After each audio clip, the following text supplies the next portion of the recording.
ácidos y bases, ¿vale? Entonces, ácidos, particularmente ácidos, pero también de alguna manera las bases, son conceptos que pues todos nosotros hemos utilizado, ¿verdad? Tanto en el lenguaje coloquial como también en algunas clases que nosotros hayamos visto de química o de biología en la preparatoria o de la secundaria, ¿verdad?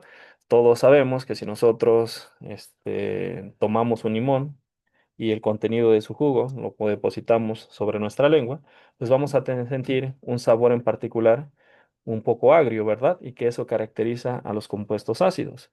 Por el contrario, las bases se van a caracterizar por tener un sabor amargo. Ejemplo de estos, pues es la cafeína que se encuentra en el café, que tiene un sabor amargo, ¿verdad? Sin embargo, el concepto de ácido y base es un concepto meramente químico que tiene que ver con la naturaleza de la estructura molecular de las moléculas, válgame la redundancia, que van a ser tanto ácidos como bases respectivamente. Entonces, un científico de apellido Arrhenius definió a los ácidos como toda sustancia que en disolución acuosa va a tener la capacidad de donar iones hidrógeno o de recibir iones OH-.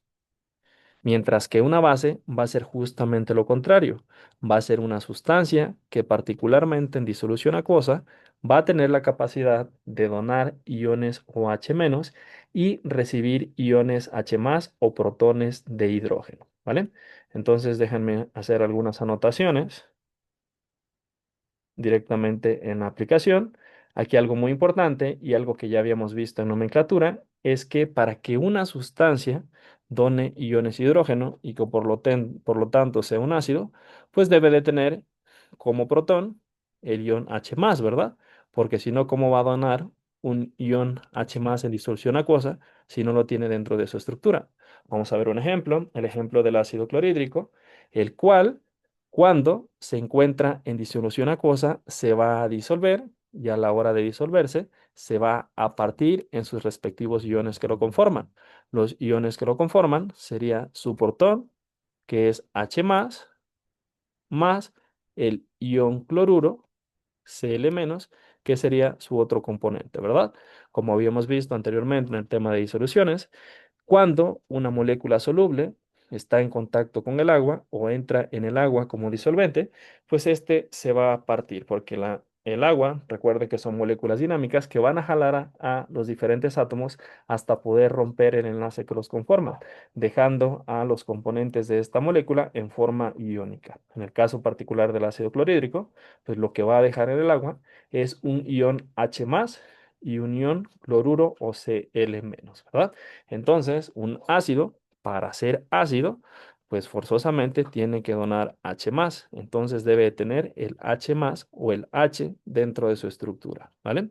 Entonces, cuando nosotros agregamos ácido al agua, que como tip particular, si está concentrado no lo deben hacer porque es una reacción exotérmica y libera mucho calor y les puede quemar la mano. Pero si nosotros lo hacemos, pues básicamente lo que va a pasar es que el ácido clorhídrico se va a disolver y formar los iones hidrógeno y iones cloruro respectivamente, ¿verdad? Ahora, otra característica que pueden tener los ácidos es que pueden recibir un ion OH-. Entonces, este H+ que tenemos aquí, que es precisamente el que nos donó el ácido cuando se disuelve en agua, también va a tener la capacidad de interactuar con, aquí le voy a poner el signo más, ion OH-, y entonces puede recibir un ion OH-, ¿verdad? Y si nosotros tenemos H más OH-, entonces esto nos va a formar una molécula con la cual nosotros estamos bien familiarizados, que se llama H2O, ¿vale? Lo voy a escribir de esta manera, en forma molecular, y básicamente tenemos dos hidrógenos y un oxígeno, y eso nos va a formar agua, ¿verdad? Entonces, esta molécula que tenemos aquí, pues tiene todas las características de un ácido y por eso es un ácido. En disolución acuosa va a tener la capacidad de donar iones H+ y también puede recibir iones OH para poder formar agua. Mientras que una base, vamos a ver un ejemplo de una base. hidróxido de sodio. Me salió muy grande la O, pero pues es un poquito complejo hacer las letras y las estructuras directamente en la computadora, ¿verdad? Entonces, el NaOH o hidróxido de sodio también se solubiliza en agua. Cuando está en contacto con el agua, se va a convertir en sus respectivos iones. Y sus iones son, como protón, Na+, que es el ion sodio, más el ion OH menos. ¿Vale? Entonces es una base porque en disolución acuosa, cuando entra en contacto con el agua, le dona al agua OH menos. Entonces eso ya lo convierte en una base. Además, este OH menos, si reacciona con los iones hidrógeno, si recibe iones hidrógeno, nos va a formar una molécula de agua también. ¿Vale? Entonces, hay otros conceptos de ácidos y bases, pero ahorita para biología celular y biología molecular solamente nos va a bastar con el concepto de Arrhenius, ¿verdad? Donde ténganlo bastante claro, desde el concepto de Arrhenius, un ácido va a ser toda sustancia que en disolución acuosa va a donar iones hidrógeno o puede recibir iones OH-. La parte más importante que se tienen que aprender es esta de aquí. Los ácidos en disolución acuosa donan H+. Y para que eso suceda, en su estructura deben de tener forzosamente como protón el ion hidrógeno, ¿vale? Mientras que una base va a ser aquella sustancia que en disolución acuosa done OH-. Y para que pase eso, debe de tenerlo forzosamente esta estructura. Aquí en forma de anión, ¿verdad? Como el hidróxido de sodio.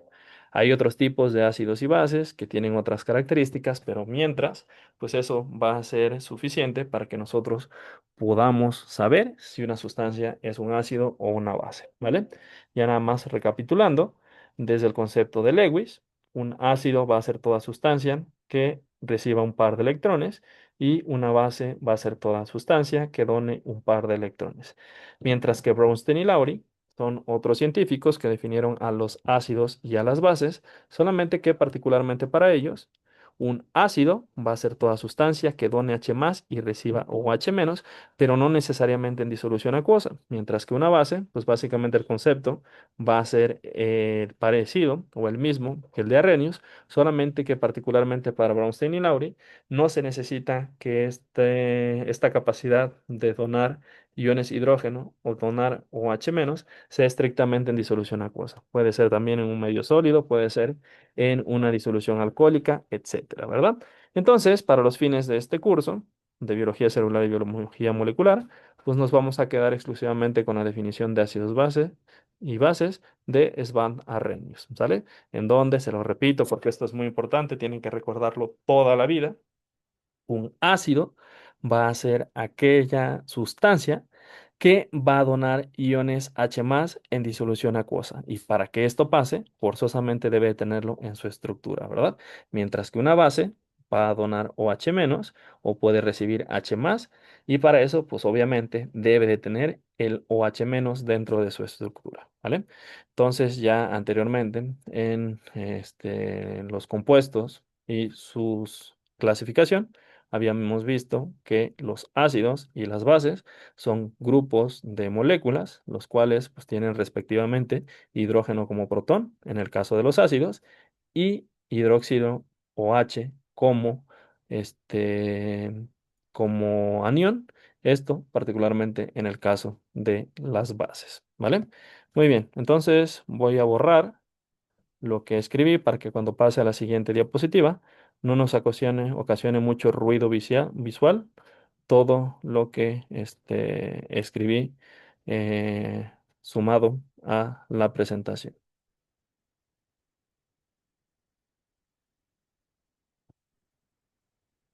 Muy bien, ahora, ya que sabemos el concepto de ácidos y bases, vamos a ver la manera en la que se puede medir. Todos sabemos que hay sustancias ácidas y sustancias básicas, particularmente las sustancias ácidas, ¿verdad? Sabemos que el pH de nuestro estómago, pues es muy ácido. Sabemos que una Coca-Cola también tiene un pH ácido. Sabemos que el café, pues también por su naturaleza puede ser un compuesto ácido, que los refrescos, el agua de mar e incluso la sangre son compuestos ligeramente básicos, etcétera, ¿verdad? Pero, así como lo vimos en concentración, no solamente basta con decir que algo es ácido o que es básico, sino que le tenemos que dar un valor numérico, ¿verdad? Entonces, para darle un valor numérico a la cantidad de acidez o de basicidad, se inventaron dos escalas. La escala que nos va a medir la acidez de una sustancia se llama pH, mientras que la escala que nos va a medir la basicidad de una sustancia se llama pOH. Aunque si bien la escala pH y pOH nos miden o nos pueden medir tanto acidez como basicidad, generalmente lo que más se utiliza, de hecho, creo que ustedes nunca van a medir pOH, lo que generalmente se utiliza para medir la acidez y la basicidad es el pH. Y el pOH, pues básicamente lo vamos a descartar, ¿verdad? Simplemente sepan que existe y nos vamos a enfocar en el pH, ¿vale? Ahora, el pH es una fórmula logarítmica. Vamos a trabajar con fórmulas logarítmicas y lo vamos a poder hacer sin calculadora y con calculadora. Y para esto tenemos que entender qué son los logaritmos, ¿vale? Entonces, el pH, esta fórmula también es importante que se la aprendan de memoria desde ya, va a ser igual al menos logaritmo de la concentración de iones hidrógeno, ¿vale? Recuerden que cuando algo aparece dentro de los corchetes, significa que estamos hablando de su concentración. Y la concentración ya sabemos lo que es, ¿verdad?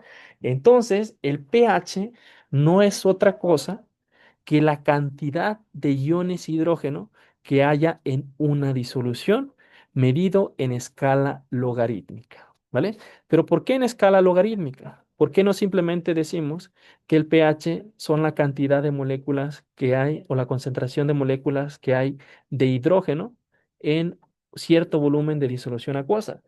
Esto se basa en que la cantidad de iones hidrógeno que nosotros tenemos en disolución acuosa es diminuta. En la mayor parte de las veces es pequeñísima. Entonces, si es tan diminuta, pues obviamente no podemos referirnos a ellos como una concentración 0.00000000000 molar, sino que tenemos que ver la manera de que esto sea más práctico y eso es lo que logra precisamente la escala logarítmica, ¿vale?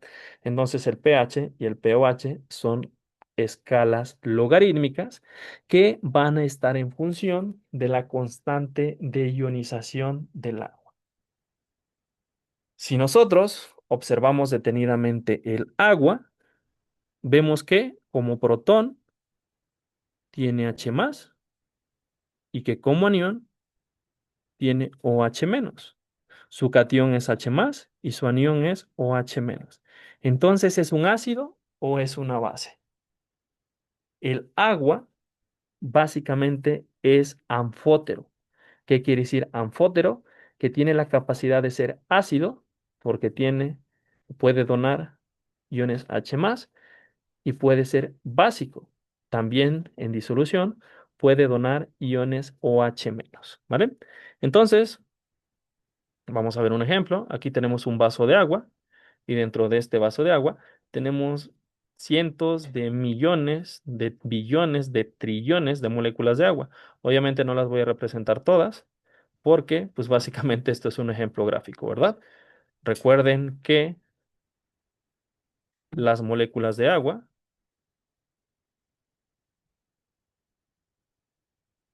son H2O que tienen esta estructura.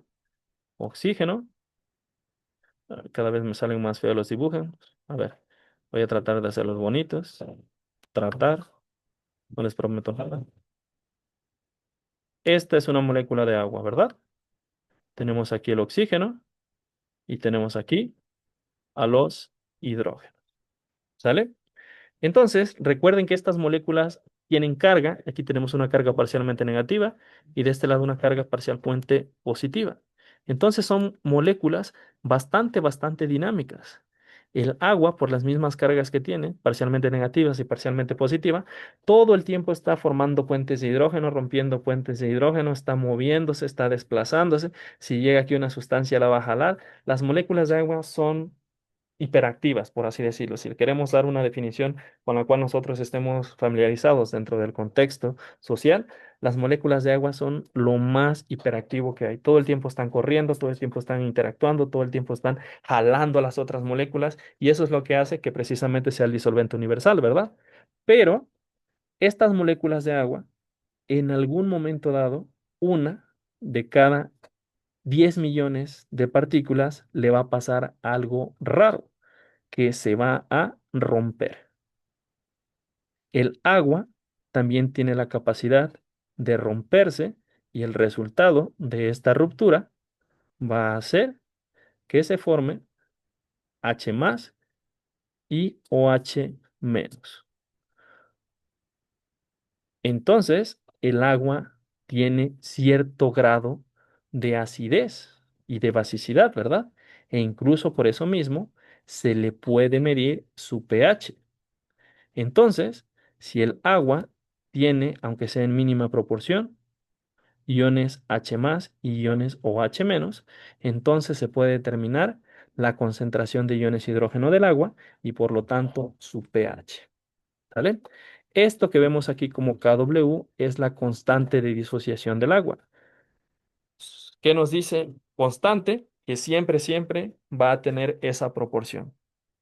¿Qué quiere decir de disociación? Que es la proporción de agua que se va a romper en moléculas de H más y OH menos. Y esa constante de disociación es igual a 1 por 10 a la menos 14, que básicamente se obtiene por la multiplicación de la concentración de iones hidrógeno y de iones OH menos, que sería respectivamente 10 a la menos 7 y 10 a la menos 7. ¿Qué quiere decir esto? Que por cada mol de agua, una 10 millonésima parte de ese mol se va a romper en iones hidrógeno y iones OH más, OH menos, perdón. Y si lo queremos ver de una manera más sencilla, una de cada 10 millones de moléculas de agua se va a romper para formar H más y OH menos. Esto, pues para fines prácticos es despreciable. La cantidad de iones hidrógeno que hay dentro del agua por la misma ruptura del agua no va a ser lo suficientemente grande para que veamos ya características propias de un ácido. E incluso no va a ser tampoco la basicidad con una concentración suficiente como para que nosotros veamos características propias de una base. Y como la cantidad de iones de hidrógeno es neutralizada por la concentración de aniones OH-, decimos que el agua está neutralizada, que el agua es neutra, ¿verdad? Sin embargo, va a tener su propio pH. ¿Y cómo lo vamos a obtener? Con esta fórmula. Ya sabemos que la concentración de iones hidrógeno en agua siempre va a ser 10 a la menos 7. Entonces, si le sacamos el menos logaritmo a 10 a la menos 7, nosotros vamos a obtener el número 7. Por lo tanto, el pH del agua siempre va a ser 7. ¿Vale? ¿Cómo hice ese cálculo? Es bastante sencillo trabajar con logaritmos cuando son logaritmos enteros de base 10, ¿vale? En matemáticas, ya lo vamos a repasar un poquito más detalladamente, pero la escala logarítmica se refiere básicamente al número de ceros que tiene una cantidad, ¿sale? ¿Cuál es el logaritmo de uno? Pues es cero. ¿Por qué? Porque el uno no tiene ningún cero. ¿Cuál es el logaritmo de 10? Pues es uno, porque el 10 tiene un cero. ¿Cuál es el logaritmo de 100? Pues es 2, porque el 100 tiene dos ceros. ¿Cuál es el logaritmo de 1000? 3. ¿Cuál es el logaritmo de 10.000? 4. ¿Cuál es el logaritmo de 100.000? 5. ¿Sale? Podemos nosotros determinar fácilmente el logaritmo por el número de ceros. Ahora, también existen logaritmos negativos. Los logaritmos negativos se refieren al número de ceros que haya, pero cuando nosotros hablamos de puntos decimales. Habíamos quedado que el logaritmo de uno es cero, ¿verdad? Porque el uno no tiene ningún cero. El logaritmo de 0,1 es uno, porque sí tiene un cero, ¿verdad? El logaritmo de 0,01 es menos 2. Perdón, hace rato les dije que era uno, es menos uno. El logaritmo de 0,1 es menos uno. El logaritmo de 0,01 es menos 2. El logaritmo de 0,001 es menos 3 y así sucesivamente. Entonces, así de sencillo es sacar los logaritmos. Obviamente, mientras estos sean de base 10, ¿verdad? Porque si ya les pregunto el logaritmo de 4327, pues sabemos que puede tener 3 y algo, ¿verdad? Porque el logaritmo de 1000 es 3, pero ya cuando nos cambian ese número, pues forzosamente lo tenemos que sacar por calculadora. Hay operaciones matemáticas, pero son bastante complejas, las cuales no vamos a ver aquí. Básicamente, los logaritmos que no son base 10, que no son 10, 100, 1000, etcétera, los tenemos que sacar con la calculadora. Pero los logaritmos que sí son base 10, 1, 10, 100, 1000, los podemos sacar nosotros sin ningún problema, ¿verdad? Entonces, voy a hacer una pequeña recapitulación de los logaritmos antes de continuar de cómo sacar directamente el pH. Entonces, voy a em, mi presentación, convertirla en una hoja de PowerPoint convencional. Abro una nueva diapositiva. Antes de eso, borro todos los garabatos que escribí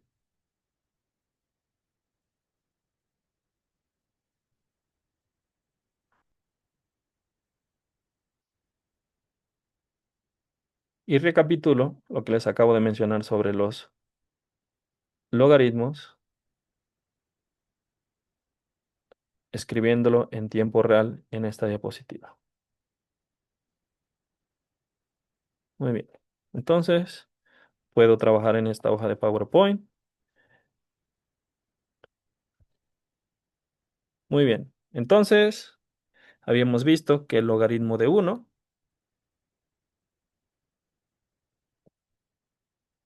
va a ser igual a cero, ¿verdad? Porque el uno no tiene ceros.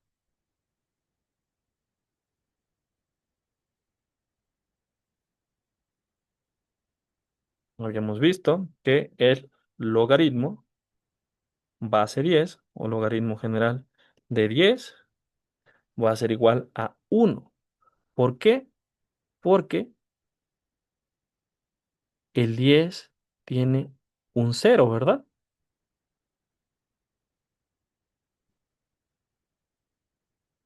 El logaritmo de 100 es igual a 2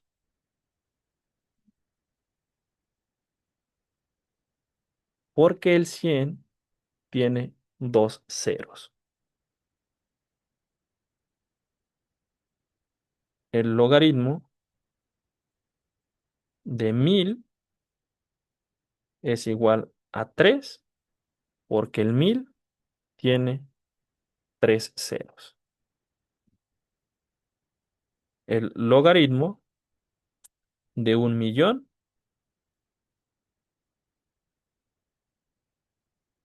es igual a 6 porque 1.000.000 tiene 6 ceros, ¿verdad?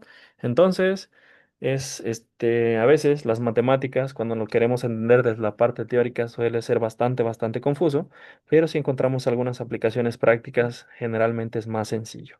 Estos logaritmos generalmente son positivos, pero también existen logaritmos negativos. Esto va a ser para los números menores a uno. Por ejemplo, el logaritmo de 0,1 va a ser igual a, tiene un cero aquí, pues básicamente no vamos a considerar Si es antes o después del punto, va a incluir a todos los ceros. Esto va a ser igual a menos 1. El logaritmo de 0,01 va a ser igual a menos 2, porque antes del 1 nosotros tenemos dos ceros.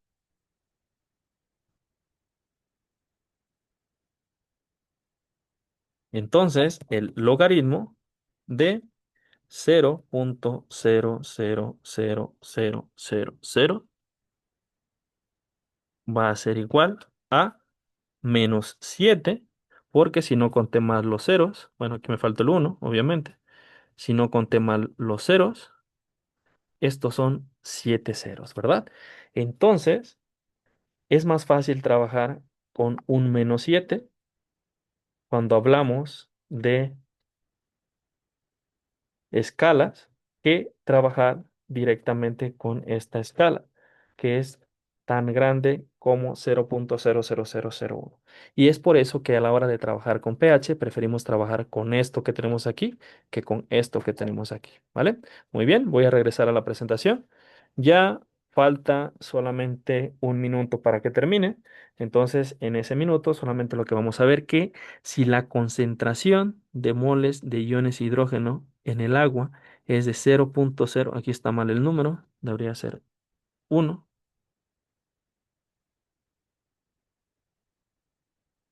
Si la concentración es esta que tenemos aquí, si nosotros le sacamos el menos logaritmo a esta cantidad, ¿cuánto nos daría? Eso sería igual a menos 7, ¿verdad? Entonces, si aplicamos la fórmula, menos por menos da más, entonces el pH del agua tendría un